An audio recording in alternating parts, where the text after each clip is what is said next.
Atau Mbak Siti ya? Iya, Aduh, kenapa Pak. Bapak? Ya, siapa yang nyaut Mbak Siti ya? Mbak Rahma atau Mbak Siti? PJ-nya di sini? Saya Saya PJ PJ kelas kelas B, Rahma PJ kelas A. Oh ya, berarti Rahma dan Siti bergabung di sini ya. Baik, pertama kita absen dulu kali ya. Sudah Rahma sudah disampaikan ke teman-teman untuk segera bergabung ya Rahma ya. sudah Bapak. Siti juga sudah ya. Sudah, Pak. Baik.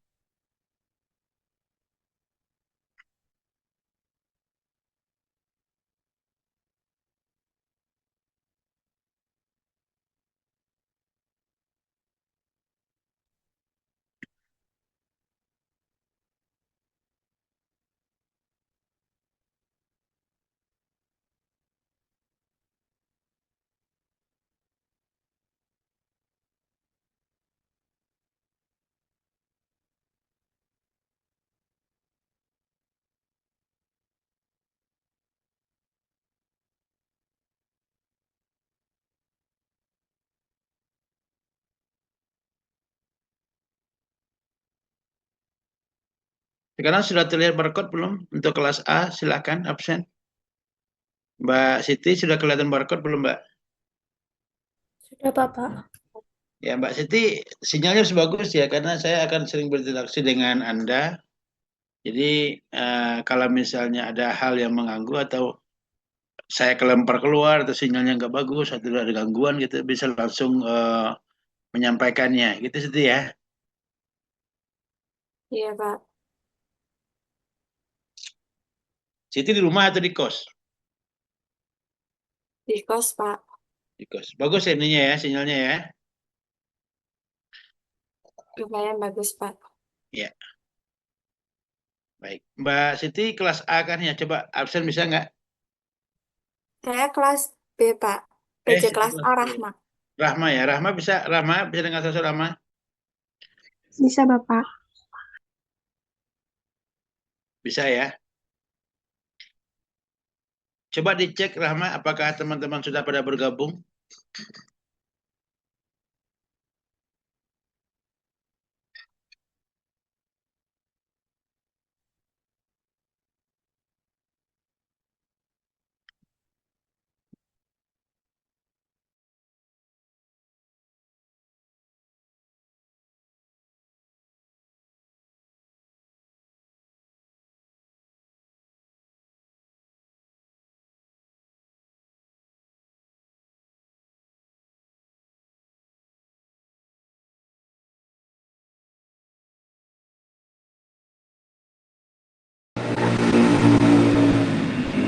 Sekarang muncul gambar ya, keluar ya.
Baik.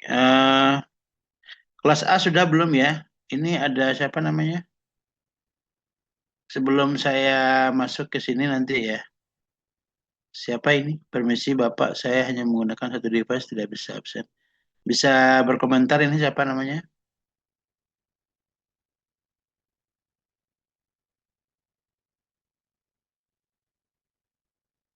Mbak Rahmah, Mbak Mbak Siti ya? Mbak Kenapa Siti, Bapak? ini siapa ya yang ngechat di grup ini? Itu Zaidan Pak kelas A. Zain. Nah, kelas A sudah belum ininya? Apa namanya? Semua belum, kalau iya saya selesaikan nih kalau sudah semua. Saya belum bisa absen, Pak. Saya masih di satu device soalnya. Ya, sebentar saya. Nanti saya menualkan. Yang lain sudah belum? Sudah ya, saya selesaikan ya untuk kelas A. Jadi tadi siapa? Saya bentar, saya refresh dulu. Yang ini. Mbak Siti yang minggu kemarin nggak ada masalah ya, sudah absen semua ya. Yang semalam juga gitu ya. Atau mungkin ada yang mau ditambahkan sebentar. Malam nggak ada, Pak, Tapi saya semalam belum absen juga, Pak. Kemarin, Pak. tapi kamu ikut nggak semalam? Ikut, Pak. Cuman kemarin nggak ada sinyal, jadi nggak bisa sama sekali. Sebentar. Yang kemarin cuma absen aja kan.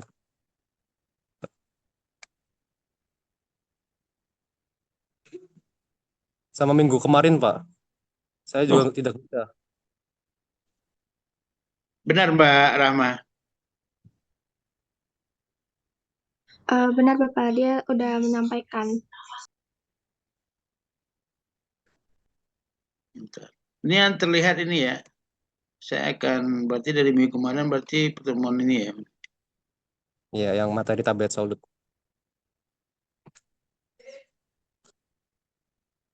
Muhammad Naufal Zadani.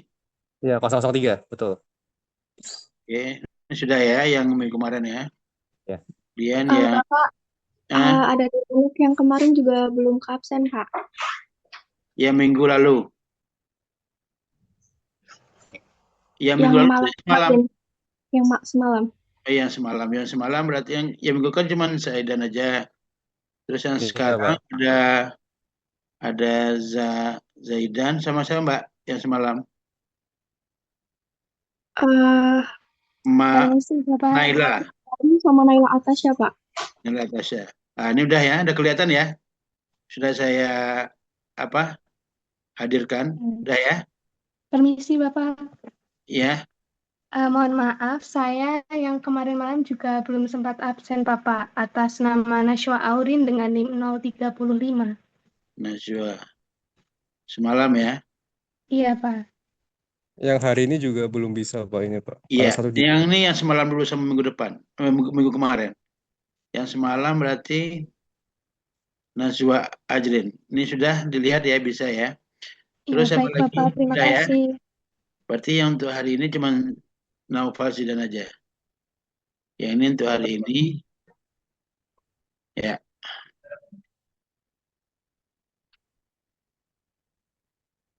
Oke. Berarti Muhammad Naufal Zaidan sudah 3 kali saya hadirkan semua ya, Mas. Oke, sudah ya. Oke, baik. Saya stop share. Saya pindah ke kelas B.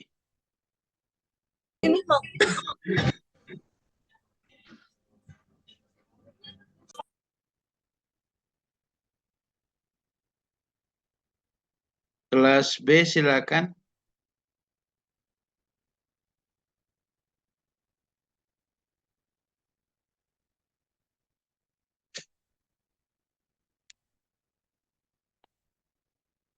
Mbak Siti,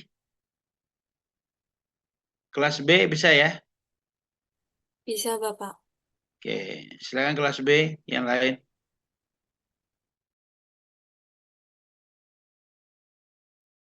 Bapak, mohon maaf, tadi habis cek rekapan saya dari kelas A, belum masuk, Pak. Nanti boleh dibuka lagi, tolong. Ya, setelah ini ya. Iya, Pak, baik, terima kasih. Permisi Pak, pas pertemuan sebelumnya yang hari Sabtu yang dari kelas B ada yang belum presensi Pak, tanggal 13 Juni.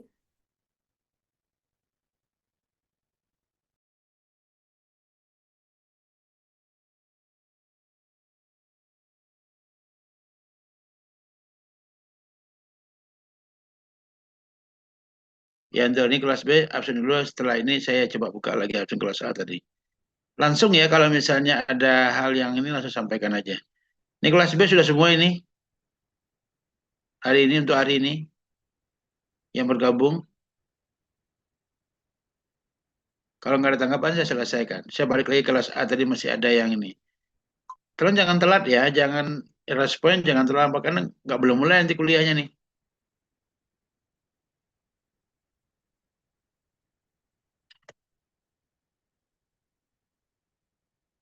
Tadi kelas A siapa Mbak? Atas nama Naila, Pak. Kapan? Hari ini? Betul hari ini.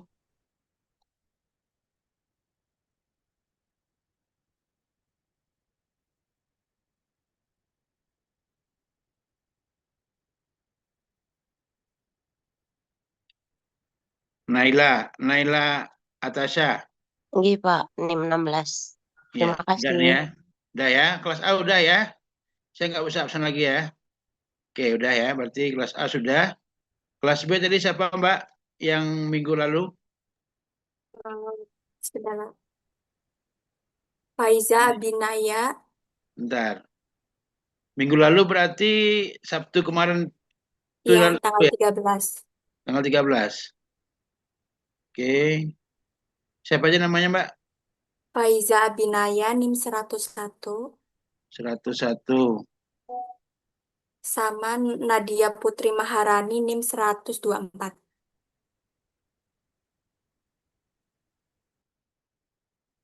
101 Faiza sama satu lagi siapa tadi? 124 Nadia Putri. Ya, sudah ya. Sudah saya entry manualkan.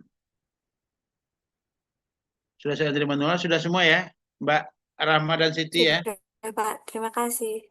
Ya.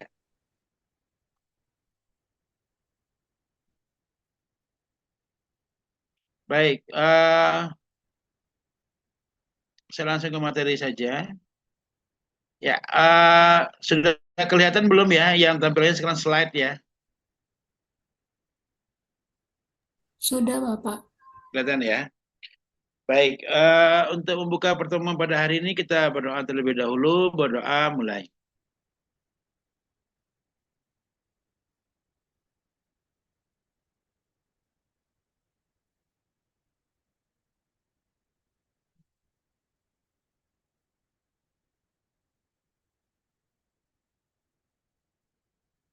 Ya, berdoa selesai. Baik, seperti yang saya sampaikan bahwasanya pada hari ini saya akan menyelesaikan semua materi yang harus diberikan dan nanti di akhir mungkin sedikit kita akan membicarakan terkait kisi soal yang dikeluarkan gitu ya pada saat UAS nanti pada sesi terakhir. Baik, pertama saya akan kembali ke kapsul karena memang di apa namanya di RPS itu memang belum ada karena dulu kan waktu baik di farmaseutika dasar maupun di ilmu resep dasar, kalian kan hanya belajar luarnya saja dari kapsul ya. Nah, nanti kita akan melanjutkan gitu. Permintaannya dari kurikulum itu melanjutkan terkait evaluasi dari kapsul tersebut dan penjelasan yang boleh disampaikan pada saat farmaseutika dasar maupun pada saat ilmu resep dasar. Ya, kalau berbicara terkait kapsul tentu masih udah tahu paham betul ya dengan kapsul ya bahwa kapsul itu ada apa namanya sediaan padat yang berbentuk cangkang baik yang lunak atau yang keras gitu ya. Sekedar mengingatkan untuk pertama kali yang ditemukan cangkang kapsul yang lunak atau kapsul lunak atau kapsul keras dulu ya. Siapa yang bisa jawab? Yang pertama kali ditemukan kapsul lunak atau kapsul keras dulu? Lupa. Oke. Yang untuk kapsul lunak, untuk kapsul itu pertama kali ditemukan itu kapsul lunak dulu ya. Di tahun 1833 kalau nggak salah. 1833 itu oleh Mottes dan Dublin itu orang Prancis. Kemudian di tahun 1847 baru ditemukan namanya kapsul keras ya oleh Murdoch namanya dari Inggris gitu ya. Mbak Rahma dan Mbak Siti ini di sini mulai hujan, jadi kalau misalnya ada suara saya nggak kedengaran, tolong nanti di apa namanya di chat saja atau mungkin disampaikan langsung gitu ya. Baik, kalau tadi saya sampaikan sekedar sedikit tambahan informasi bahwasanya kapsul itu ada dua, kapsul keras dan kapsul lunak. Cuman kan yang biasa kita ini kan kapsul keras ya, baik partikel berdasar kemarin maupun pada saat farmaseutika dasar pun lebih kepada kapsul keras karena memang kalau kapsul lunak itu kan sudah ini ya apa namanya pencetakannya sudah langsung melalui alat gitu. Kalau kapsul keras kan kita yang membuat ya seperti yang akan dilakukan pada praktikum ilmu dasar. Nah, untuk saat ini mungkin saya menyampaikan beberapa hal yang mungkin saja belum disampaikan pada saat farmaseutika dasar ataupun ilmu dasar. Nah, ini juga akan keluar di ujian gitu ya, beberapa soal terkait kapsul ini nanti di soal pilihan ganda kalau nggak salah ada dan satu di esai gitu, satu di esai dan di pilihan ganda itu ada 2 atau 3 gitu untuk kapsul soal terkait kapsul ini ya. Nah, materi yang perlu saya sampaikan ya kalau tadi diawali dengan apa namanya dasar tadi sekedar informasi bahwasanya apa yang pertama kali ditemukan kalau nggak salah oleh Mottes dan Dublin namanya, orang Perancis. Kemudian baru ditemukan berikutnya kapsul keras di tahun 1847 oleh Murdoch, namanya dari Inggris gitu ya. Nah, berikutnya adalah mungkin kalian bertanya, Pak, kalau kapsul itu kenapa kok ada ukurannya atau size-nya gitu ya. Nah, di sini ada literatur ya, literatur yang bisa jadi bagian apa namanya referensi kalian. Ini saya ambil dari referensi ya bahwasanya untuk kita menggunakan ukuran kapsul itu ada ketentuannya gitu. Ukuran berapa kapsul itu yang tepatnya gitu ya. Karena namanya kapsul itu nggak boleh kopong dan nggak boleh terlalu padat, harus pas gitu ya isinya itu. Nah, kita contohkan di sini misalnya ini literaturnya seperti ini ya.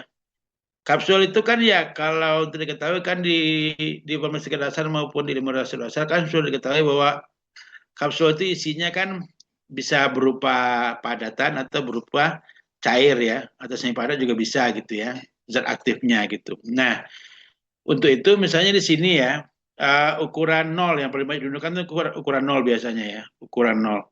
Nah kalau ukuran 0 itu menurut literatur itu biasanya kalau kita mengisinya dengan zat aktif atau campuran itu yang berbentuk cair itu volumenya sekitar 0,68 mili ya. Kemudian kalau untuk sediaan padatan ya atau padat dengan densitas 0,8 gram per cm kubik itu sekitar 0,544. Kalau seandainya beratnya sekitar itu maka ukuran kapsul yang kita tentukan yaitu 0. Nah, jadi bisa dijadikan acuan ini ya. Sekali lagi kalau untuk zat cair ya sifatnya cair itu 0,68 mili itu kita bisa menggunakan ukuran 0. Tapi kalau berbentuk padat dia 0,544 biasanya kita 0,5 biasanya kita menggunakan ukuran 0. Cuman untuk yang berpadat ini biasanya terkait densitasnya juga karena densitas untuk ukuran padat itu juga ada yang kecil dan ada yang besar biasanya. Tidak selalu 0,8 gram. Ada juga memang umumnya itu densitasnya 0,8 gram, cuma ada beberapa yang agak kecil dan agak besar gitu ya. Cuman kalau beratnya 0,5, kalau densitasnya itu kecil, biasanya tuh nggak jauh juga sih, walaupun terlalu berat juga, biasanya larinya kalau nggak ke 00 atau ke 1, ukuran kapsul yang pas itu. Jadi kalau densitasnya 0,8 gram cm per kubik itu sudah pasti 0,5 ukurannya 0. Tapi kalau seandainya densitasnya lebih kecil gitu ya, itu biasanya atau lebih besar itu biasanya kalau nggak ke 00 perginya kalau nggak ke 1. Nggak mungkin kita menggunakan yang 2. Kalau beratnya itu 0,5. Ya, ini contoh-contoh ya untuk ukuran kapsul yang digunakan. Jadi sekali lagi mungkin kalian sudah membuat kapsul kemarin, hal yang perlu diperhatikan harus mencari ukuran kapsul yang pas. Gitu. Karena kalau nggak pas nanti ya nggak bisa gitu ya, harus pas gitu. Karena memang nggak boleh kopong atau nggak boleh terlalu padat gitu. Kan kalian sudah melakukan pertikumnya kemarin di ilmu dasar gitu ya.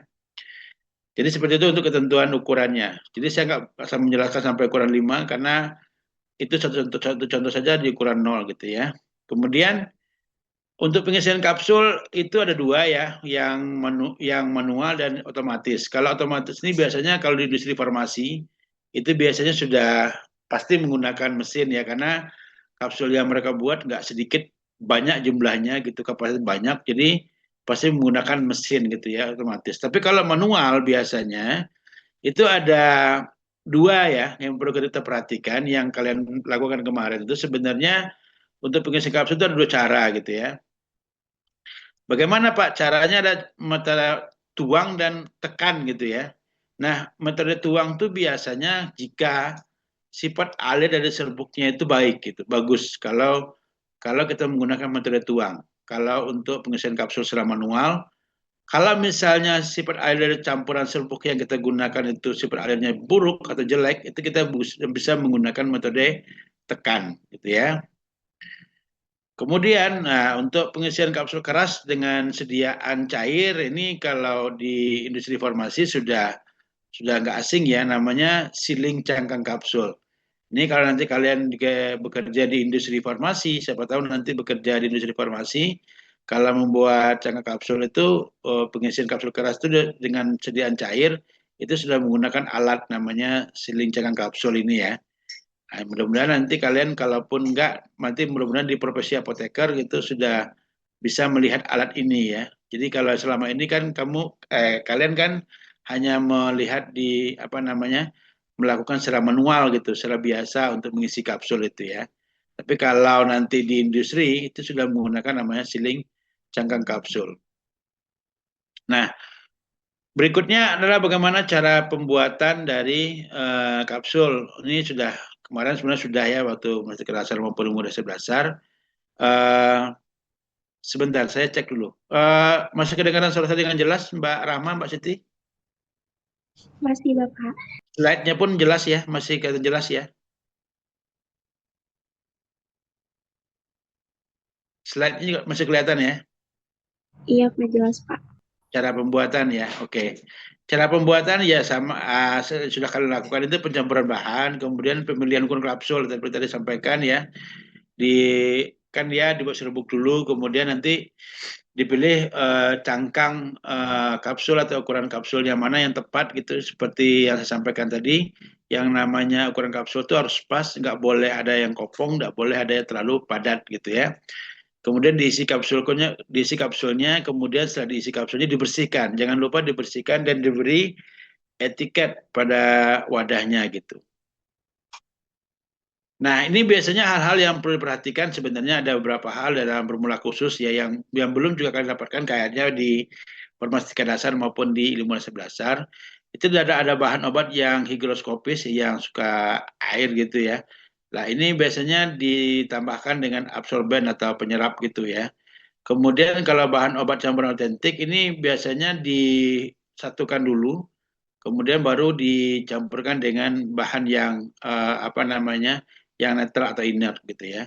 Kemudian bahan obat merusak cangkang ini biasanya ada namanya kalau nggak salah kreosot gitu ya. Ada bahan obat yang dapat merusak cangkang itu namanya kreosot gitu. Kalau kita menggunakan bahan-bahan seperti kreosot itu, nah kita tuh harus mengencerkan dia terlebih dahulu sampai kandungan lemaknya itu kecil dari 40% gitu ya. Kemudian bahan obat yang tidak campur OTT gitu ya. Kalau kita menggunakan bahan-bahan obat yang tidak campur untuk pembuatan kapsul itu kita perlu memisahkan gitu ya.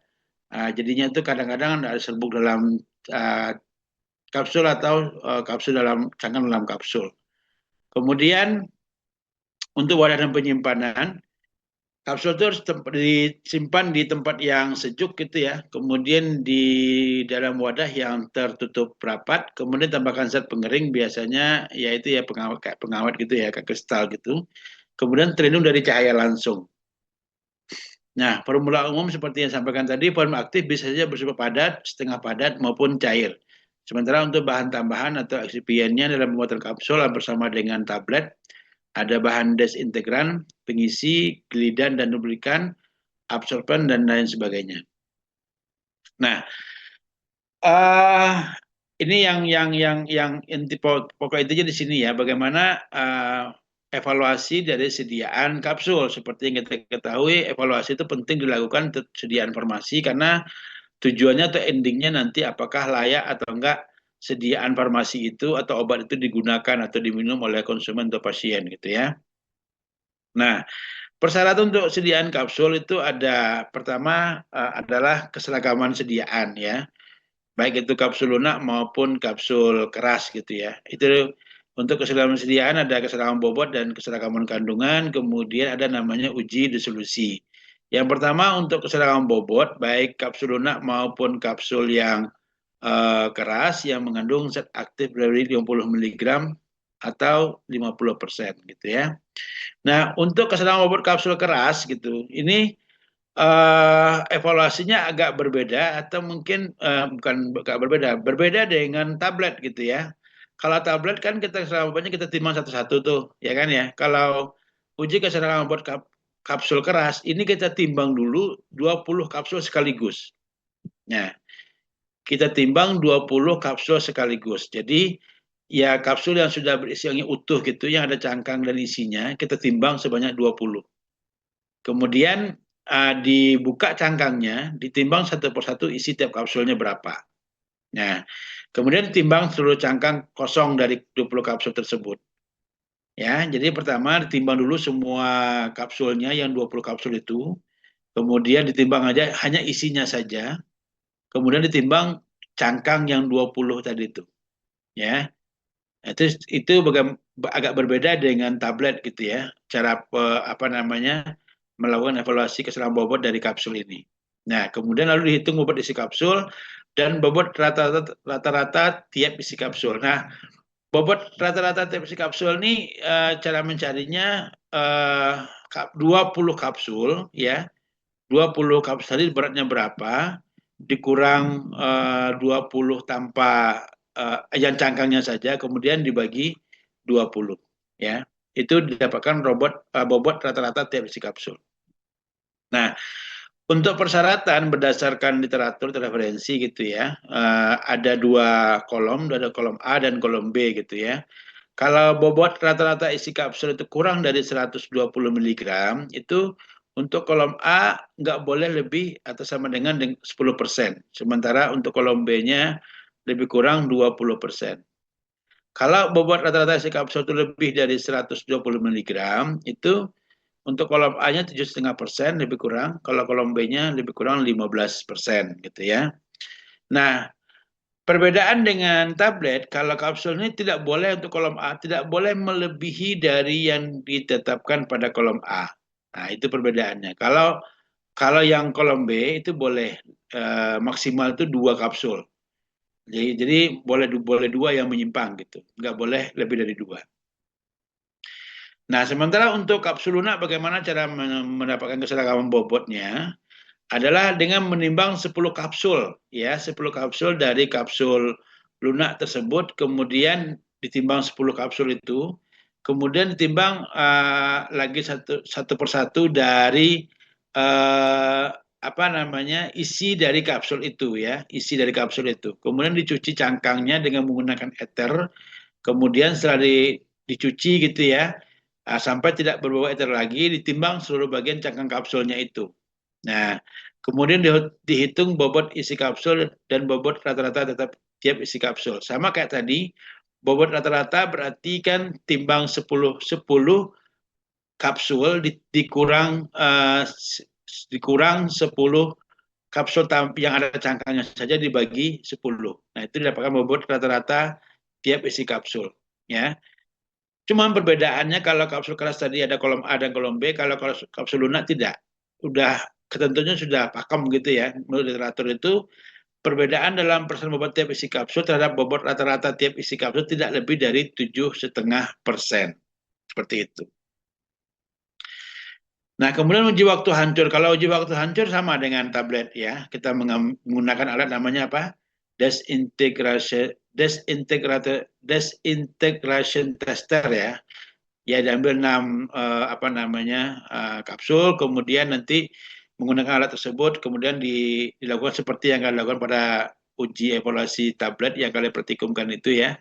Kemudian untuk waktunya juga sama, tidak boleh lebih dari 15 menit gitu ya. Kemudian ada uji disolusi ya. Evaluasi berikutnya dari kapsul itu uji disolusi. Nah, uji ini dimaksudkan untuk mengetahui seberapa banyak presentasi zat aktif dalam obat yang terlepas gitu ya. Nah, untuk diketahui kalau seandainya untuk mengetahui bagaimana zat aktif itu mengetahui persentase zat aktif itu, kalau tidak dinyatakan lain dalam masing-masing monografi bahan zat aktif itu, karena kalau ada ketentu dalam monografi zat aktif, kita lihat di di farmakope gitu ya. Kalau tidak dinyatakan lain, itu persyaratannya dalam waktu 30 menit harus larut tidak kurang dari 85% gitu ya. Cuman kalau seandainya ada dari zat aktif itu mempunyai ketentuan sendiri, ya itu berbeda lagi ya. Cuman pada umumnya gitu ya, persyaratan dalam waktu 30 menit harus larut tidak kurang dari 85%. Nah, untuk perlakuannya bagaimana? Hampir sama dengan uji tablet gitu ya, uji disolusi tablet gitu ya.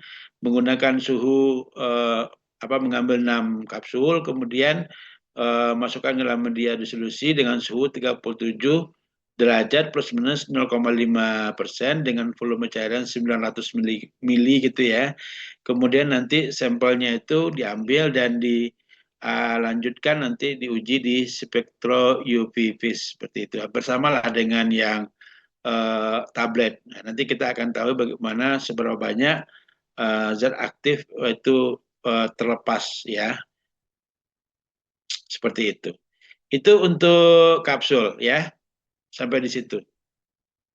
Bisa masih jelas suara saya atau ada yang bertanyakan? Mbak Rahma, Mbak Siti masih jelas ya? Masih, Bapak. Oke, saya lanjutkan ya.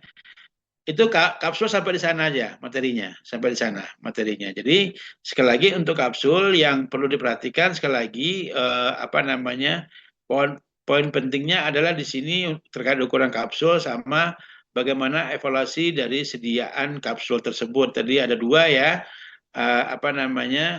Keseragaman bobot dan keseragaman sediaan disolusi dalam waktu hancur gitu ya. Kemudian untuk keseragaman bobot tadi sudah saya sampaikan bagaimana perlakuannya baik kapsul keras maupun kapsul lunak. Begitu juga persyaratannya dan uji waktu hancur serta disolusi seperti apa. Nah, itu materi terkait kapsul yang belum didapatkan pada saat di farmaseutika dasar maupun di ilmu resep dasar gitu ya. Nah, selanjutnya kita masuk ke materi yang kedua terkait permasalahan dalam proses pembuatan tablet. Jadi kapsul sampai di situ materinya cuma itu doang gitu ya. Jadi lanjut ke permasalahan dalam proses pembuatan tablet. Seperti di minggu pertama kemarin, saya sudah menyampaikan beberapa hal sebenarnya kalau seandainya penyaluran itu tidak bagus maka akan terjadi kegagalan. Nah, kegagalan ini dicakup gitu baik konvensional maupun tablet yang sudah disalut itu dalam beberapa hal gitu ya, beberapa hal problem atau kegagalan dalam pembuatan tablet. Apa saja problem atau kegagalannya? Yang pertama itu ada namanya capping ya. Ada namanya capping, kemudian ada namanya laminating, kemudian ada namanya chipping, ada namanya cracking, sticking atau filming, kemudian ada picking, binding sama mottling dan double impression. Kita lihat yang pertama, capping and lamination ya.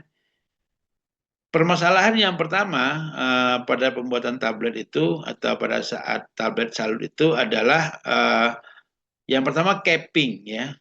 tablet itu rusak atau terpecah di bagian horizontal atau di bagian atasnya itu pecah menjadi dua.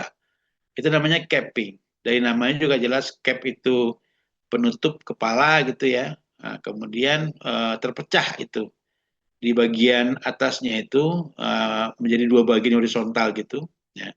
Itu namanya capping ya. Kalau lamination itu dia terpecah menjadi beberapa bagian, seperti pada gambar yang sebelahnya gitu ya.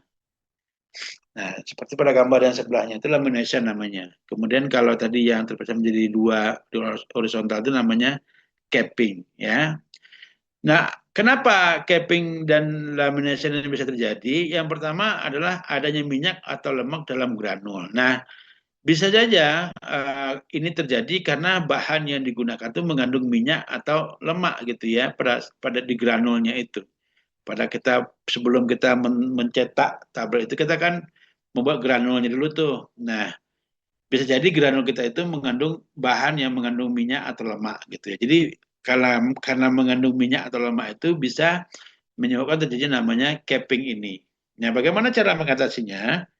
Cara mengatasinya kalau memang adanya minyak atau lemak itu memodifikasi cara pencampurannya ya, dengan cara nanti bisa menambahkan apa namanya absorben atau penyerap gitu ya. Supaya apa? Supaya tidak kandungan minyak atau lemak itu bisa hilang. Nah, ini biasanya tambahan absorben atau penyerap ini biasanya kalau kalian membuat zat aktif tablet itu dari tanaman gitu, misalnya ekstrak gitulah ya. Nah, itu biasanya agak cenderung terjadi tuh kalau yang ekstrak-ekstrak gitu ya, karena karena itu kebanyakan itu apa namanya perlu penambahan dari absorben atau penyerap gitu. Nah, kemudian penyebab berikutnya terlalu banyak lubrikan atau pengikat yang bersifat hidrofobik ya. Jadi seperti apa MGS carat misalnya, dia karena memang dia tidak suka air ya, jadi akan membentuk satu lapisan gitu dianya nanti gitu. Maka cara mengatasinya ya kurangi lubrikan atau ganti dengan lubrikan gitu ya. Ganti lubrikan yang talak misalnya atau dikurangi lubrikan yang sifatnya hidrofobik tadi. Jadi supaya nggak terjadi namanya capping dan lamination ini. Kemudian terlalu cepat relaksasi pada bagian tablet pada saat ejection dari daya. Nah, ini alat biasanya pada alat gitu ya. Pada saat tab-nya itu mungkin saya ke sini. Jadi pada alat itu sebenarnya ada di alat itu namanya punch dan die gitu. Jadi itu biasanya di alat itu ada kayak gitu bentuknya. Itu bisa dilepas kok itu nanti ya. Nah, kalau misalnya itu apa namanya pada alat itu terlalu cepat gitu ya. Relaksasinya, nah itu akan terjadi namanya capping dan lamination ini. Cara mengatasinya ya gunakan taper dice yang pada bagian atasnya menonjol keluar 3 sampai 5 derajat. Ini biasanya pada alat, jadi pada saat pencetakan, bukan pada saat formulasi atau pembuatan atau pada saat proses, tapi lebih ke alat gitu ya. Atau penyebab berikutnya adalah terjadinya dekompresi terlalu cepat gitu ya. Ya, makanya gunakan tahap prakompres. Jadi sebelum kita mencetaknya, kita perlu ada tahapan dulu ya, tahap-tahap untuk sebelum kita melakukan pencetakan gitu. Kemudian permasalahan berikutnya adalah chipping namanya. Chipping itu pecahnya tepi tablet baik setelah dikeluarkan dari cetakan maupun selama penanganan lanjutan atau penyalutan. Nah, untuk chipping ini biasanya dia pecahnya itu di tepi-tepi tablet, di tepi-tepinya aja. Di tepi-tepi tablet itu aja pecahnya. Jadi rusak pada saat di tepinya aja. Kenapa itu bisa terjadi? Karena yang pertama melekat pada permukaan punch. Tadi ya, pada punch itu ada alat untuk mencetaknya itu. Ada punch dan dade namanya. Mungkin nanti kalian bisa cek gitu ya. Kalau bisa cek di alatnya itu. Nah, itu melekat di sana. Karena melekat pada alat punch tadi, maka bisa menimbulkan namanya chipping. Jadi cara mengatasinya perlu dioptimasi pengeringan granul dan meningkatkan lubrikasi. Jadi kenapa dia melekat pada permukaan punch? Karena mungkin saja granulnya masih basah atau belum kering sepenuhnya gitu ya. Nah, jadi cara mengatasinya mungkin dikeringkan dulu granulnya, kemudian bisa meningkatkan namanya lubrikasi atau pengikatnya. Kemudian terlalu kering juga nggak boleh ya. Terlalu kering juga bisa menyebabkan nama chipping gitu. Jadi juga harus pas, pengeringan granul itu harus pas juga. Kalau misalnya terjadi terlalu terjadi granul terlalu kering, maka cara mengatasinya perlu tambahkan namanya plasticizer ya, atau bahan yang bersifat higroskopis ya. Kemudian penyebab berikutnya terlalu banyak pengikat. Nah, seperti yang saya sampaikan tadi, bahwasanya untuk granul itu nggak boleh terlalu kering dan juga nggak terlalu lembab gitu ya. Nah, pengikat ini biasanya sangat menentukan hal itu gitu. Sangat menentukan bagaimana suatu serbuk tadi bisa terlalu kering atau bisa agak lembab gitu ya. Kalau terlalu banyak pengikat, ya, jadi bisa menyebabkan namanya chipping. Jadi perlu dioptimasi terlebih dahulu. Adanya alur mati pada die di titik kompres. Ini juga pada alat tadi ya, seperti disampaikan, di alat itu namanya die gitu. Kalau seandainya alur itu mati, ya bisa jadi chipping terjadi gitu. Cara mengatasinya bagaimana diganti die-nya itu. Jadi bisa dibuka, alat itu bisa dibuka, diganti die-nya gitu. Bagian tengah die lebih besar daripada ujungnya. Ya sama ya, jadi bisa di polishing tinggi dan menjadi silindris cara mengatasinya.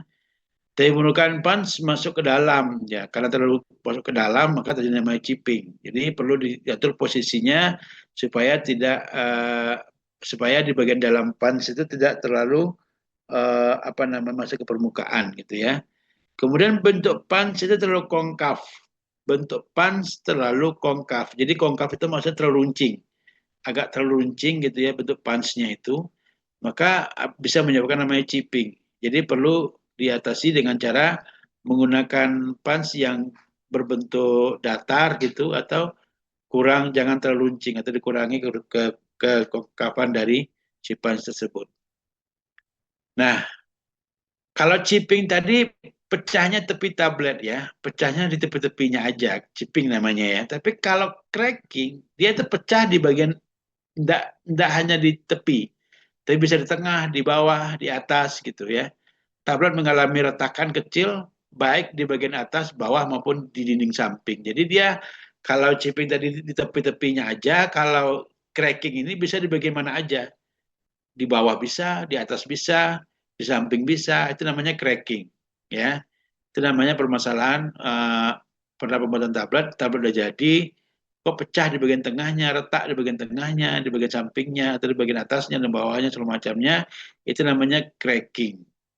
Kenapa bisa terjadi cracking itu? Karena ukuran granul terlalu besar gitu. Kalau terlalu besar itu bisa menyebabkan namanya cracking. Maka kurangnya ukuran granul atau tambahkan fine. Fine itu ya sisa serbuk pada saat kalian membuat granul itu ya. Kemudian nggak terlalu kering. Jadi, seperti sampaikan tadi nggak boleh juga terlalu kering. Bisa tadi juga menyebabkan yang lain atau bisa menyebabkan namanya cracking ya. Jadi atur tingkat kekeringan granul atau tambahkan binder gitu ya atau pengikat. Tablet mengembang, optimasi granul, tambahkan pengikat kering gitu ya. Granul terlalu dingin, nah kembang pada suhu ruangnya. Makanya ini kenapa cracking ini bisa terjadi? Karena memang kadang dipengaruhi oleh situasi dan kondisi di lingkungannya, suhunya gitu ya. Makanya kalau kalian ke industri farmasi itu berbeda sekali dengan ya namanya di lab ya. Kalau di lab itu kan suhunya nggak bisa kita iniin ya. Kalau di industri farmasi itu suhu suhu dari mulai pengolahan bahan, proses sampai ke kemasan dan lain sebagainya itu suhunya diatur semua. Jadi pengendalian suhu ruangnya itu ya. Jadi tidak sama antara suhu ruang tiap prosesnya itu dalam proses pencetakan tablet itu. Nah, kalau di lab biasanya itu, karena mungkin granul terlalu dingin, jadi bisa jadi namanya cracking. Tablet mengembang pada saat ejection karena udara terjebak pada dalam tablet. Ya, ini pada alatnya juga, jadi gunakan taper die, punch konkav yang terlalu dalam dan menyebabkan tablet pecah saat dikeluarkan. Ya, jadi karena terlalu dalam maka bisa pecah gitu ya punch-nya itu. Jadi bisa menyebabkan namanya cracking. Kemudian ada namanya sticking atau filming ya. Sticking itu melekatnya material yang dikempap pada dinding die. Jadi kalau misalnya ini bisa kita lihat di gambar gitu ya. Tadi seperti yang saya sampaikan bahwasanya di alat pencetakan itu ya Apalagi kalau sticking ini biasanya juga pada logo-logo tablet itu ya. Nah, itu ada namanya punch sama die. Jadi dia melekat gitu ya, material di tempat dikempap pada dinding dan dia melekat di situ. Sehingga terjadi namanya sticking ini, ya. Seperti di gambar dilihat ya, ada tanda merah itu ya di sini. Nih, dia melekat di sini di bagian dinding apa namanya die ini. Nah, jadi bisa menyebabkan namanya sticking. Kemudian filming itu bentuk dia hampir sama dengan sticking, cuma lebih tipis gitu ya. Apabila berlanjut akan menjadi lekatan yang tetap atau sticking. Jadi dia biasanya kalau lebih tipis gitu ya, terutama untuk sekali lagi untuk pada pembuatan logo biasanya itu tuh biasanya apa namanya sering terjadi namanya sticking atau filming ini. Cuman bedanya kalau sticking itu lebih tebal. Kalau filming ini dia agak tipis dibandingkan dengan sticking. Penyebabnya apa kalau stick atau filming ini? Ya pertama granul kurang kering, lubrikasi kurang tepat, ya terlalu banyak bindernya, kemudian materi granul bersifat higroskopis, tadi saya sampaikan, material baik berminyak, granul terlalu lunak dan lembut, tekanan pengempaan rendah, kompresi terlalu cepat, punch terlalu konkav. Jadi cara mengatasinya sudah diatasi juga ya. Bagaimana granul yang kering tadi, dia perlu dioptimasi terlebih dahulu. Jangan sampai granul terlalu basah atau terlalu kering gitu ya. Jadi perlu dioptimasi terlebih dahulu. Lubrikasi juga demikian ya. Jadi bisa diganti kalau misalnya pengikat atau misalnya ini nggak tepat gitu.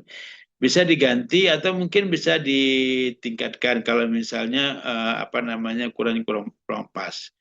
Kemudian terlalu banyak bindernya tadi, jadi bisa dikurangi atau diganti gitu ya. Nah, jadi ini beberapa apa namanya penyebab dan bagaimana cara pengatasan dari terjadinya problem pada pembuatan tablet tersebut. Kemudian selanjutnya picking ya. Kalau picking ini permukaan tablet hilang karena sejumlah kecil material yang dikempam melekat pada permukaan punch. Ya, jadi hampir dengan tadi yang sebelumnya tadi sticking, picking ini juga apa namanya terjadi ya karena apa namanya berdasarkan pada alat yang digunakan gitu ya.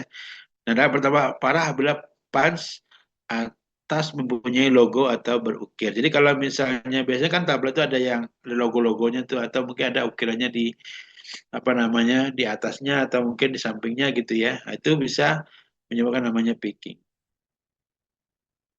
Apa penyebab picking? Pertama granul terlalu lembab ya. Jadi memang rata-rata kalau granul terlalu lembab ini permasalahan tablet itu banyak terjadi gitu ya. Jadi bukan hanya picking dan tadi juga dari awal juga granul terlalu lembab atau terlalu basah juga nggak bagus. Bisa jadi nanti jadi picking, cracking atau lain sebagainya karena memang granulnya terlalu lembab gitu. Jadi cara mengatasinya keringkan granul hingga kelembapan tertentu gitu ya, sesuai dengan yang ketentuannya. Kemudian lubrikasi kurang atau tidak tepat ya. Jadi karena kurang lubrikasinya atau tidak tepat maka perlu ditingkatkan lubrikasinya. Kemudian ada material yang punya titik lebur rendah, ya gunakan material yang memiliki titik lebur yang tinggi, cara mengatasinya. Kemudian zat aktif mempunyai titik lebur yang rendah dan jumlah yang besar, gitu ya. Kemudian cara mengatasinya, dinginkan granul, kemudian segera dikempa. Ini lebih kepada apa namanya proses bagaimana cara mengatasinya sifat picking ini ya. Granul terlalu panas saat pengempaan. Nah ini kalau terlalu panas juga bisa terjadi namanya picking. Jadi aturlah temperatur pada saat melakukan pengempaan gitu ya.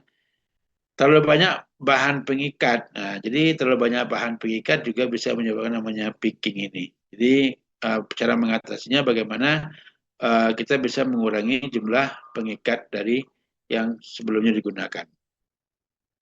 Kemudian permasalahan berikutnya namanya binding ya. Binding itu jadi perlekatan antara tablet dengan dinding ruang cetak pada saat pengeluaran tablet. Nah, ini sudah selesai gitu. Cuman begitu pada saat pengeluaran tablet masih ada permasalahan itu namanya binding gitu. Kenapa ya hal itu bisa terjadi? Yang pertama mungkin granul juga terlalu basah gitu ya. Jadi nggak kering gitu. Itu juga bisa menyebabkan binding gitu ya. Lubrikan kurang atau tidak tepat. Jadi sebenarnya permasalahannya atau penyebabnya hampir sama semua, cuman apa yang terjadi itu bisa jadi beberapa hal seperti granulnya yang kering atau granul terlalu basah, kemudian lubrikannya terlalu tidak tepat atau kurang pas gitu, itu bisa jadi menyebabkan permasalahan-permasalahan terjadi pada pembuatan tablet yang dihasilkan gitu ya. Nah, begitu juga dengan binding ini ya, lubrikannya kurang atau tidak tepat. Nah, kemudian granul terlalu kasar, granul terlalu keras sehingga lubrikan kurang efektif. Kemudian material granul sangat abrasif ya, jadi perlu dikurangi kurang granul. Jadi sini sudah ada bagaimana cara mengatasinya, penyebab seperti apa. Penyebab binding berikutnya granul terlalu keras sehingga melekat pada die. Ya ini juga tadi seperti yang disampaikan sebenarnya juga di samping granul dan bahan pengikat dan lain sebagainya yang bermasalah tadi yang tidak pas gitu ya. Terlepas dari itu juga alat juga diperhatikan bagaimana menggunakan alat digunakan itu baik pas dan die-nya ini harus pas juga gitu karena nanti bisa menyebabkan permasalahan yang dihasilkan pada saat pembuatan tablet. Dinding die kasar, kemudian dinding die kasar karena abrasi atau korosi, ukuran die-nya kecil, kebersihan die dan punch kurang. Jadi begitu juga kalau seandainya memang itu memang bisa ya seperti yang disampaikan tadi di awal bahwa punch itu bisa dilepas gitu ya di alatnya itu. Mungkin kemarin harusnya pada saat praktikum ya, atau mungkin nanti pada saat semester berikutnya kalian bisa melihat di lab itu mana yang pas dan die-nya itu. Kalau enggak mungkin bisa buka di YouTube mana yang di alat pencetak itu yang mana dikatakan pas dan die-nya itu. Kemudian penyebabnya juga terlalu banyak tekanan pada pengempaan tablet. Jadi kurangi tekanan. Nah, kemudian permasalahannya modeling. Nah, modeling ini biasanya ya ini proses penyalutan biasanya gitu ya. Distribusi warna tidak merata pada permukaan, ada berbintik terang atau gelap seperti di gambar gitu ya. Jadi ada beberapa bintik-bintik kadang-kadang pada di tablet atau kaplet yang dihasilkan pada saat pencetakan itu namanya mottling ya. Nah, zat aktif berwarna sedangkan eksipien berwarna putih. Nah, ini penyebabnya seperti ini. Jadi kalau kita menggunakan zat aktifnya misalnya berwarna hijau, sebaiknya eksipien juga berwarna hijau gitu untuk menghindari yang namanya terjadinya mottling ini. Makanya sarannya adalah gunakan pewarna yang cocok gitu ya. Jadi kalau zat aktif kita berwarna apa juga harus sesuaikan dengan excipientnya biar warnanya itu merata gitu. Zat warna berimigrasi pada permukaan granul pada saat pengeringan ya. Pencampuran warna tidak homogen terutama pada kempal langsung. Pencampuran lautan warna tidak homogen. Nah, ini beberapa penyebab dan juga sudah dijelaskan juga bagaimana cara mengatasinya. Kemudian terakhir ada double impression. Double impression itu ada kesan ganda pada permukaan tablet yang dibuat dengan punch yang berlogo. Ya, ini penyebabnya biasanya ada free rotation pada salah satu punch atas atau bawah selama ejection ya. Jadi ini terjadinya karena ada alat ya, alat tadi itu ya pada saat di punch dan die itu. Jadi di alatnya itu ada kayak sedikit kurang kenceng gitu. Ada kelonggaran gitu ya. Ada longgar, maka gunakan alat pengatur. Nah, jadi gunakan alat pengatur anti tuning untuk mencegah free rotation. Jadi biar nggak longgar, itu perlu dikencangkan gitu. Perlu digeser sedikit, diatur bagaimana supaya nggak longgar. Karena kalau longgar seperti itu bisa menyebabkan namanya double impression. Jadi karena peralihan sedikit posisi gitu, karena yang alatnya nggak kencang gitu ya, nggak ada mungkin bautnya yang terlalu longgar dan sebagainya, sehingga bisa menyebabkan double impression ini. Nah, jadi gitu ya. Jadi ada beberapa permasalahan dalam pembuatan tablet konvensional maupun salut. Ada namanya capping dan lamination, kemudian namanya chipping, kemudian namanya cracking, sticking atau filming, kemudian ada namanya picking, kemudian binding, kemudian mottling, dan kemudian double impression. Baik, itu pertemuan materi kita yang kedua. Selanjutnya materi kita yang ketiga terkait tablet lepas lambat, ya. Ya, sudah slide tablet lepas lambat belum ya? Ya, di slide bisa dilihat kan tablet lepas lambat, ya. Apa Belum. itu tablet lepas lambat? Definisi tablet lepas lambat?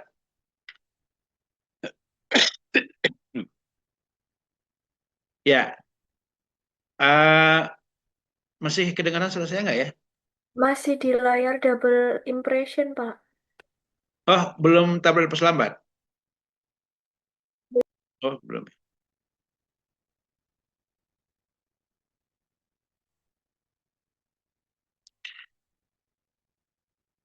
Baik. Sekarang bagaimana? Sudah, Pak. Ya. Baik. Tablet lepas lambat ya. Nah, sebagai pendahuluan, tablet lepas lambat ini memang dibuat gitu ya untuk konsumen-konsumen atau pasien-pasien yang rata-rata mempunyai aktivitas yang padat gitu. Jadi untuk minum obat itu agak susah gitu waktunya. Atau pengobatan pengobatan yang dilakukan jangka waktu yang lama. Jadi seperti penyakit-penyakit degeneratif gitu, kan lama itu ya, seperti hipertensi, diabetes itu kan dia akan mengonsumsi obat itu terus-menerus gitu.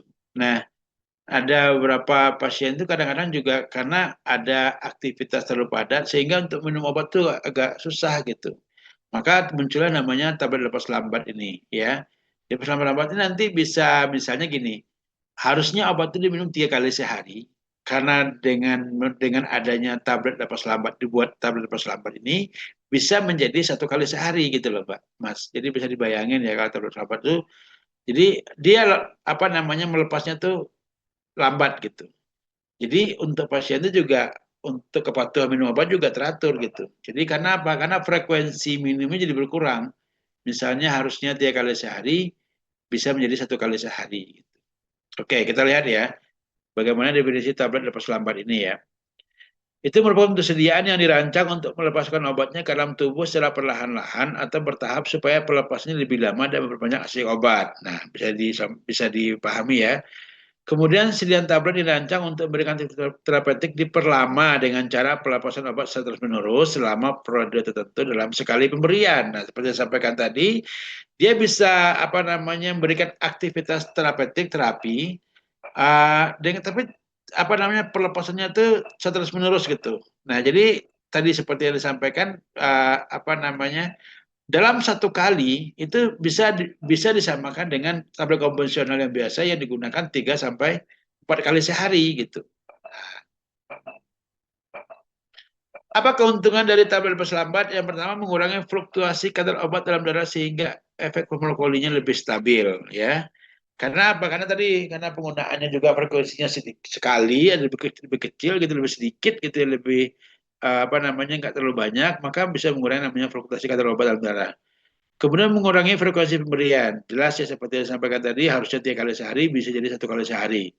Meningkatkan kepuasan dan kenyamanan pasien. Ya, terutama untuk orang-orang yang mungkin aktivitasnya padat atau mungkin orang-orang yang tadi seperti yang saya sampaikan yang penyakitnya itu degeneratif atau selalu minum obat dalam jangka panjang gitu, terus menerus minum obat sehingga hal ini membuat apa namanya kenyamanan atau kepuasan untuk pasien itu berkurang gitu karena tiap apa itu harus minum obat gitu ya, harus minum obat gitu. Jadi untuk mengurangi itu maka dibuatlah tablet lepas lambat ini sehingga keuntungan berikutnya meningkatkan kepuasan dan kenyamanan pasien. Mengurangi efek samping yang merugikan ya karena memang pemberiannya cuma 1 kali sehari gitu ya. Kita tahu bahwa obat itu sebenarnya adalah kalau kita kaji di awal begitu anak farmasi itu mengatakan bahwa obat itu adalah racun ya. Jadi namanya zat aktif yang namanya zat kimia yang masuk ke tubuh kita kalau seandainya tidak tepat sasaran atau tidak tepat indikasi dan lain sebagainya, adanya interaksi dan lain sebagainya, itu bisa menyebabkan efek samping yang merugikan gitu ya. Nah, dengan ada tablet lepas lambat ini karena hanya satu kali dengan frekuensi satu kali, karena dilepasnya perlahan-lahan gitu, bisa mengurangi efek samping yang dirasakan atau yang akan disebabkan oleh si obat tadi. Kemudian untuk berikutnya kondisi pasien lebih cepat terkontrol gitu, ya, lebih cepat terkontrolnya. Kemudian meningkatkan bioavailabilitas dari beberapa obat. Itu keuntungannya. Sementara kerugiannya ya jelas ya, karena dia dibuat sedemikian rupa gitu ya, untuk mengatasi permasalahan yang selama ini yang ada pada tablet konvensional, tentu biaya produksinya lebih mahal dibandingkan dengan tablet biasa gitu.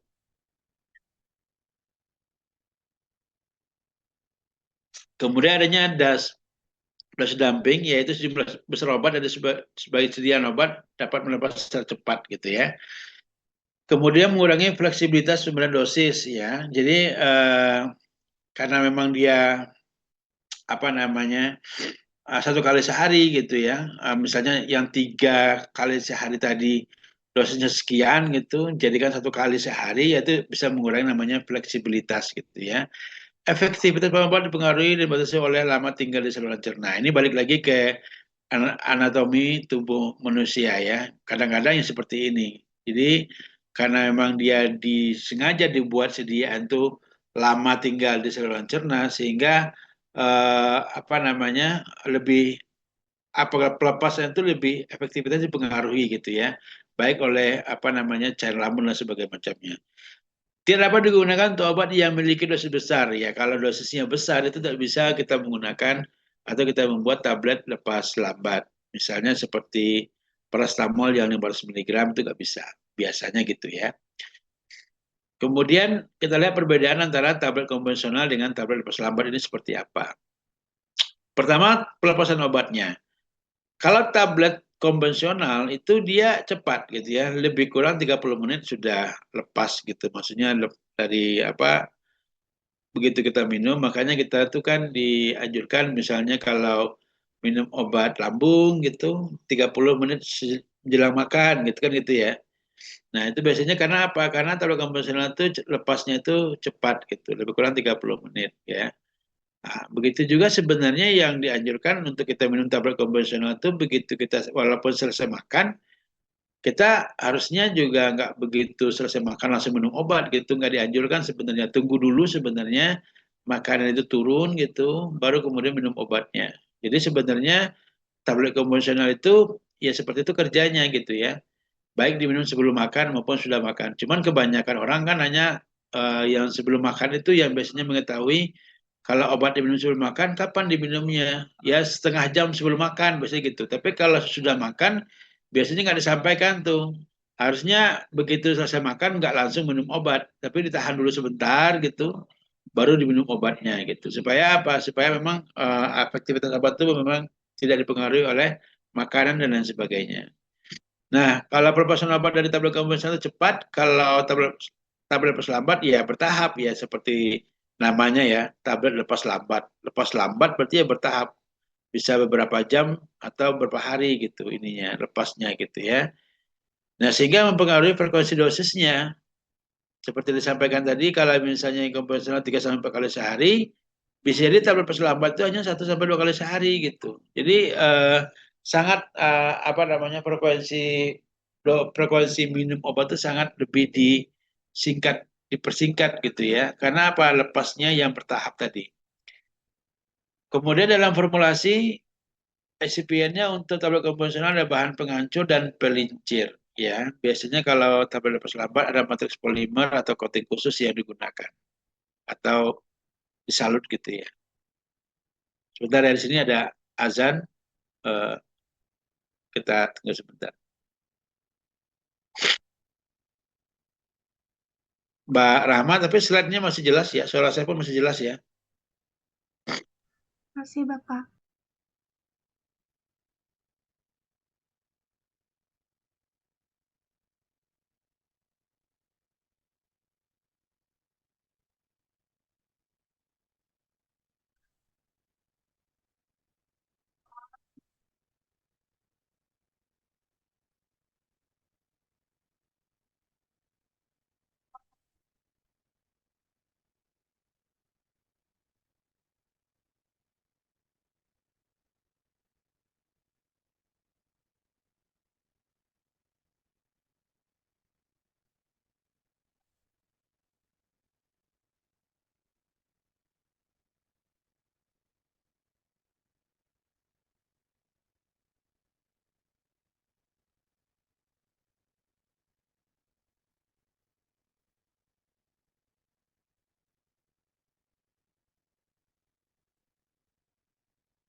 Baik, kita lanjutkan ya.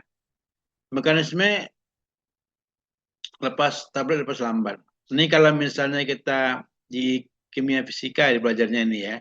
Ini mungkin lebih kepada rumus pelepasan obat pada orden 0 gini. Mungkin nanti kimpis dilanjutkan pada saat nanti kalian semester atas itu farmakokinetik. Nanti akan bagaimana kalian akan dapat mengetahui gitu ya bagaimana terkait rumus pelepasan obat ini baik pada orde 1, orde 0 dan lain sebagainya gitu ya. Ini di ini aja di skip aja misalnya karena nanti untuk perhitungan di kimpis sudah belajar atau mungkin di farmakokinetik nantinya gitu ya. Nah, untuk mekanisme kerja tabel perselambat itu sendiri ya, itu ada satu atau kombinasi dari beberapa mekanisme berikut. Yang pertama itu difusi, yang kedua itu erosi, yang ketiga osmosis ya. Yang pertama itu difusi atau diffusion control release ya.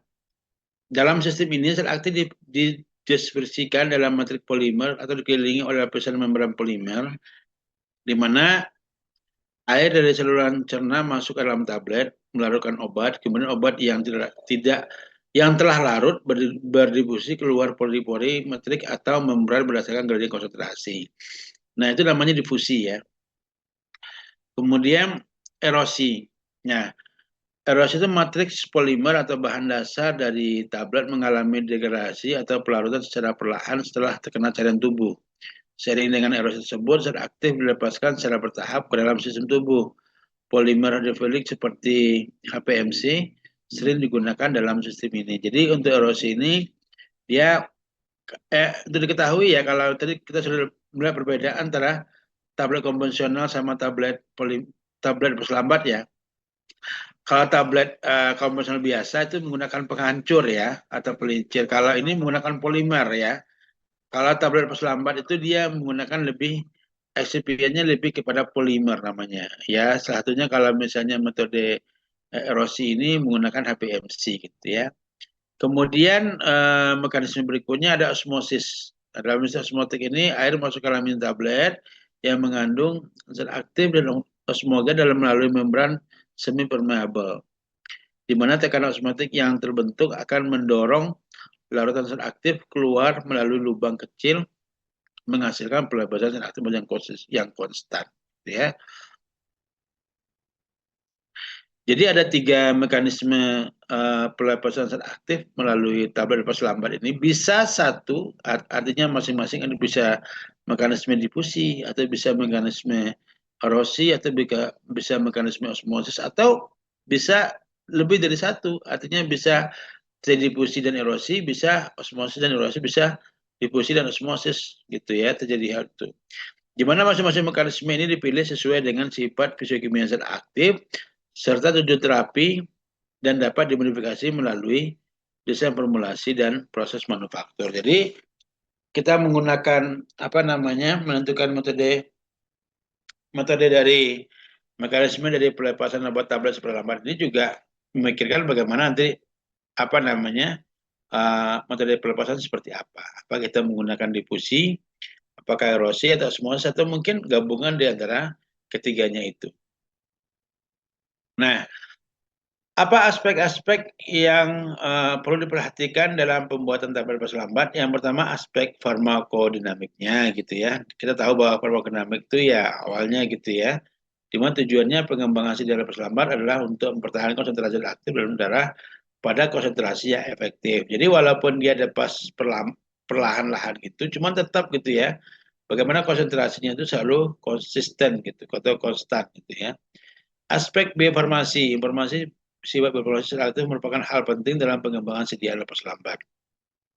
Di mana aspek biofarmasi itu meliputi lokasi utama di mana obat itu diserap gitu ya.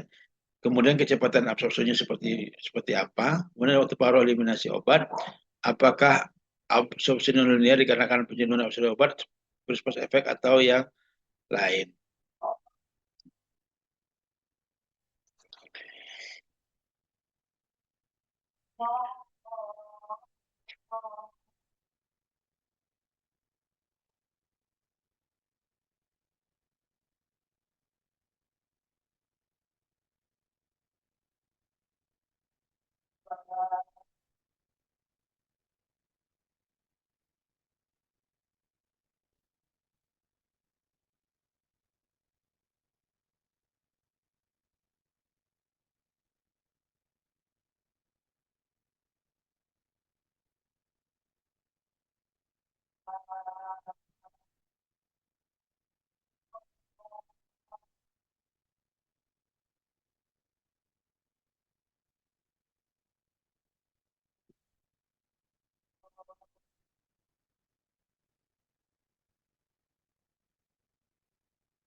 Baik, terlanjutkan ya. Soalnya bagaimana praformulasi tablet lepas lambat. Nah, praformulasi ya langkah awal ya yang menentukan bagaimana formulasi nanti yang kita buat. Seperti cerita sebelumnya pada saat formasi tingkat dasar juga sudah disampaikan, atau ilmu dasar juga disampaikan sebelum kita membuat suatu formulasi obat, apakah itu eh, kapsul, apakah itu tablet, atau apakah itu emulsi, suspensi dan lain sebagainya, itu salep, lotion ataupun krim gitu, kita perlu namanya formulasi terlebih dahulu. Itu sebelum formulasi yang benar dibuat seperti apa. Ya, langkah awal ini sangat penting ya dalam pengembangan sediaan lepas lambat. Apa saja praformulasi tablet lepas lambat ini? Ya, tahapannya mencakup serangkaian studi yang bertujuan untuk memahami sifat fisik dan kimia zat aktif serta kompatibilitas dengan eksipien yang akan digunakan dalam formulasi. Keberhasilan formulasi akhir sangat dipengaruhi oleh kualitas dan kedalaman suatu studi praformulasi. Jadi pada saat bukan hanya tablet lepas lambat sebenarnya ya, semuanya sebenarnya perlu praformulasi yang tepat. Kita harus mengetahui bagaimana sifat fisika kimia dari zat aktif atau zat tambahan nanti yang akan kita gunakan gitu. Bagaimana caranya Pak mengetahui sifat fisika kimia? Itu ada literaturnya ya gitu ya. Sifat fisika kimia itu seperti ini, apa namanya, kelarutannya, kemudian ukuran partikelnya. Kayak kalian membuat ini laporan kayak monografi bahan gitu. Nah, misalnya apa? Tadi lepas lambat misalnya dia menggunakan polimer HPMC. Bagaimana profil dari HPMC itu? Misalnya kayak apa namanya, kelarutannya gimana, bentuknya seperti apa, ukurannya bagaimana, ukuran partikelnya bagaimana, kemudian dia kompatibel apa enggak, dan lain sebagainya. Nah, itu harus tahu, harus dipikirkan gitu ya untuk apa namanya, menentukan keberhasilan dari tablet lepas lambat yang akan kita gunakan.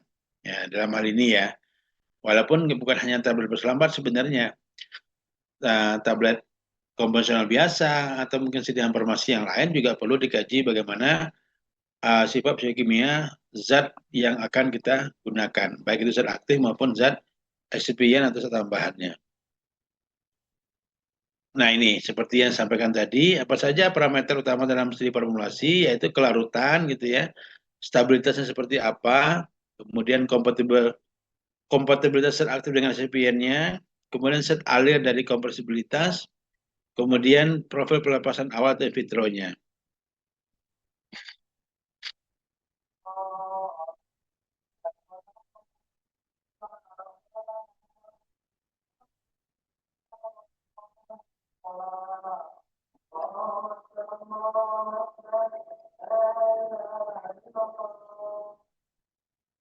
Ya, ini contoh formulasi tabel lepas lambat. Ini saya ambilkan dari tugas yang kalian buat ya.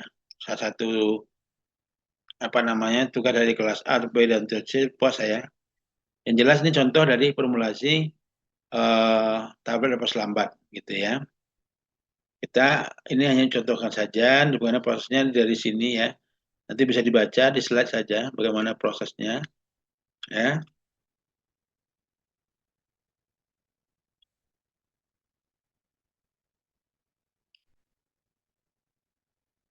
Nah, ini beberapa sediaan oral yang informasi khusus seperti sediaan lepas tertunda atau delay release, sustain release, extend release, sediaan sublingual, dan sediaan kontrol release.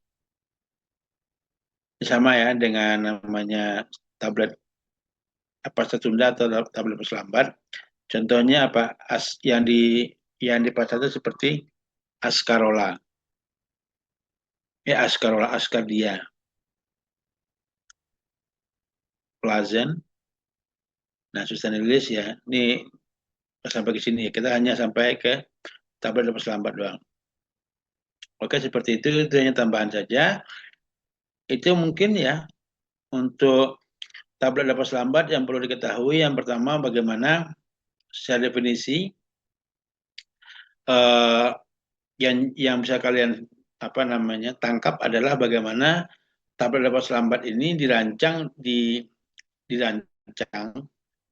sedemikian rupa gitu ya. Dia melepaskan obatnya itu perlahan-lahan ya, perlahan-lahan, bertahap gitu, nggak sekaligus. Beda dengan tablet konvensional biasa, sehingga frekuensi pemberiannya itu bisa lebih minimal sekali gitu.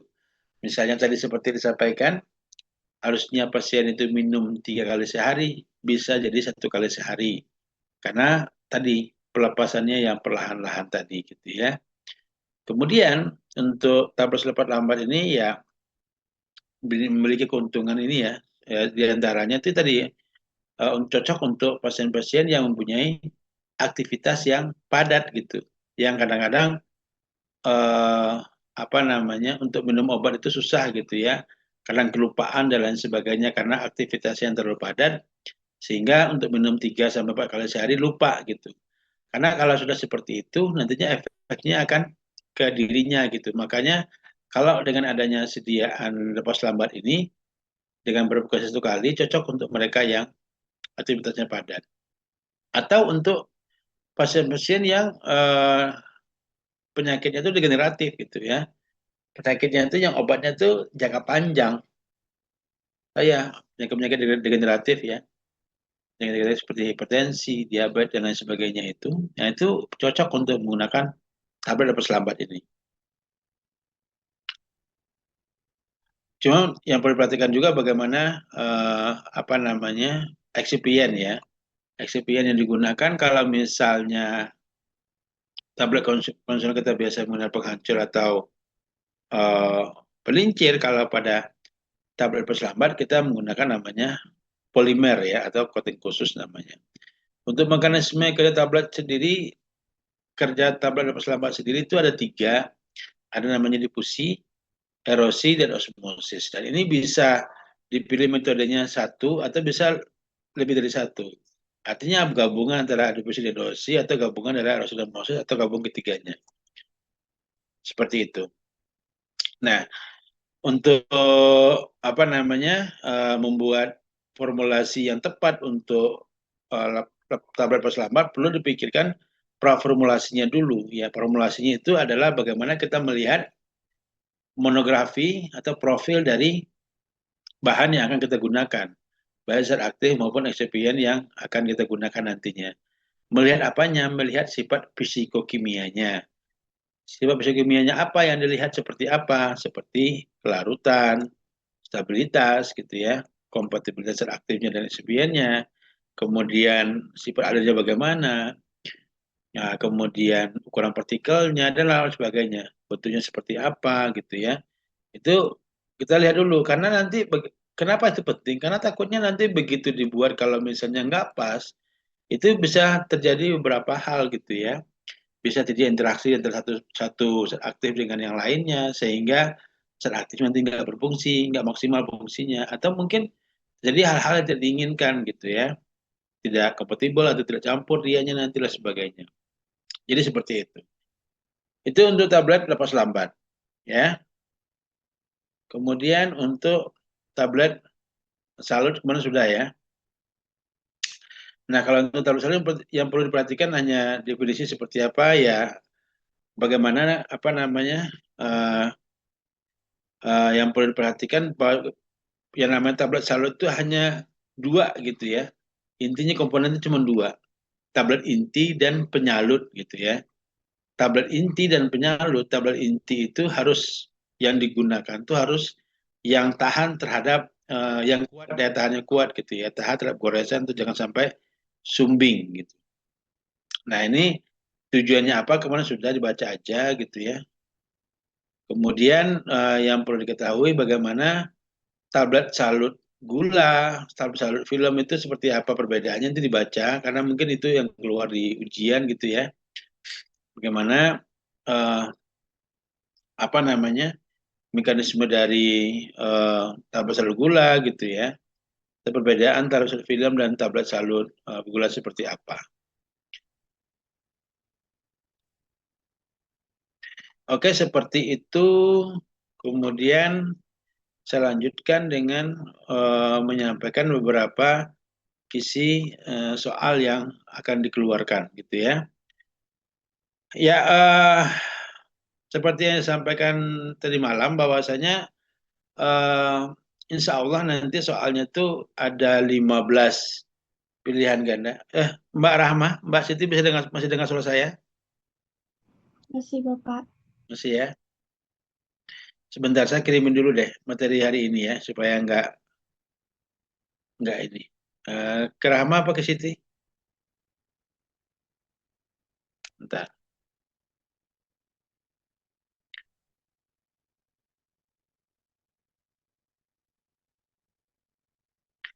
Sebelum saya masuk ke kisi-kisi, saya kirimkan dulu file yang hari ini ya, yang kuliah hari ini.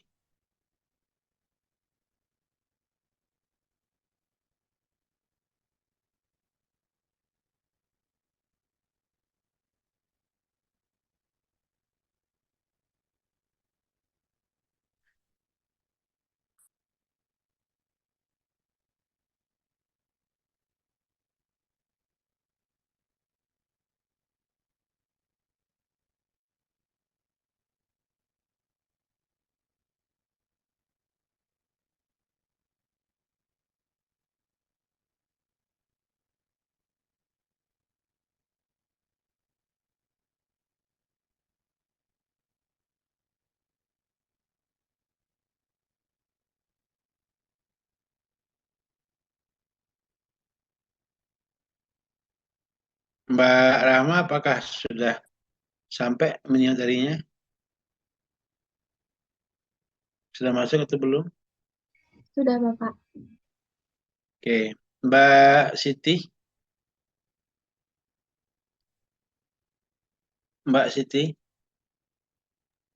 Ya, Pak. sudah sampai belum materinya? Belum, Pak.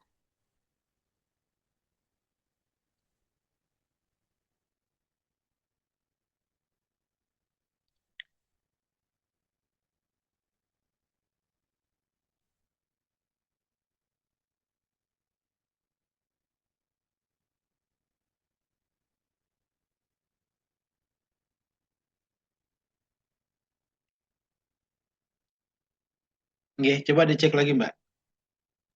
Sudah, Pak. Nah ya, jadi untuk yang lain materi sudah saya berikan ke PJ kelas gitu ya, nanti tinggal di apa namanya diminta saja atau di share aja Mbak Rama sama Mbak Siti ya. Jadi untuk soal nanti insya Allah UAS yang dikeluarkan itu ada 4 esai. Yang pertama terkait dengan bagaimana seputar tablet salut gula ya, terus seperti apa. Kemudian esai yang kedua itu tentang kapsul gitu ya. Kemudian ini tugas kemarin yang kalian kumpulkan itu untuk formulasinya dibaca. Nah, karena nanti saya akan meminta kalian untuk membuat contoh formulasi dari satu apakah tablet salut gula, tablet salut film, atau tablet peslambat gitu ya. Itu dan resipiennya beserta fungsinya masing-masing dari apa namanya formulasi itu. Jadi saya ulangi sekali lagi, soal yang kemarin tugas yang kemarin kalian kumpulkan tidak akan sia-sia karena saya akan keluarkan di ujian. Jadi saya nggak akan menyebutkan formulasi yang mana, yang jelas ada keluar formulasi dan resipien apakah formulasinya tablet salut gula, apakah tablet salut film, tablet salut enterik, atau tablet lepas lambat, gitu ya. Nah, itu dengan resipiennya langsung. Kemudian fungsinya apa? Nah, itu soal esai berikutnya. Kemudian yang terakhir itu soal esai tentang bagaimana terkait tablet lepas lambat. Oke, kemudian untuk soal pilihan ganda, itu seperti yang saya sampaikan, itu ada skenario-nya ya. Ada skenario-nya, misalnya sebuah perusahaan farmasi mengembangkan tablet yang harus tahan terhadap asam lambung, tetapi larut di usus. Untuk mengurangi iritasi lambung, jenis penyalur apa yang sesuai? Jadi ada ceritanya gitu. Jadi cuman apa namanya fokus kepada pertanyaan yang ditanyakan. Seperti itu ya. Jadi sekali lagi untuk pilihan ganda itu semuanya ya materi yang diberikan sama logika yang nanti akan ditanyakan. Cuman untuk esainya, soal yang pertama terkait tablet salut gula, yang kedua terkait kapsul gitu ya. Juga interpretasi seperti apa ya dari kapsul itu gitu ya. Yang berikutnya tentang tablet sediaan lepas lambat, yang soal terakhir terkait formulasi tablet dan fungsi dari masing-masing. Jadi kalian membuat formulasi itu, formulasi apa gitu ya. Kemudian nanti dijelaskan zat tambahannya dan fungsi dari masing-masing zat tambahan tersebut. Jangan sampai salah baca soalnya, formulasi apa nanti yang keluar. Apakah tablet salut gula, tablet salut enterik, tablet salut film, atau tablet lepas lambat. Demikian Mbak Mas semuanya perkuliahan hari ini. Ada yang perlu didiskusikan? Sudah setengah 4 untuk soal dulu? Nggak ada ya? Cukup ya Mbak Rahma, Mbak Siti? Saya rasa sudah saya sampaikan semua ya.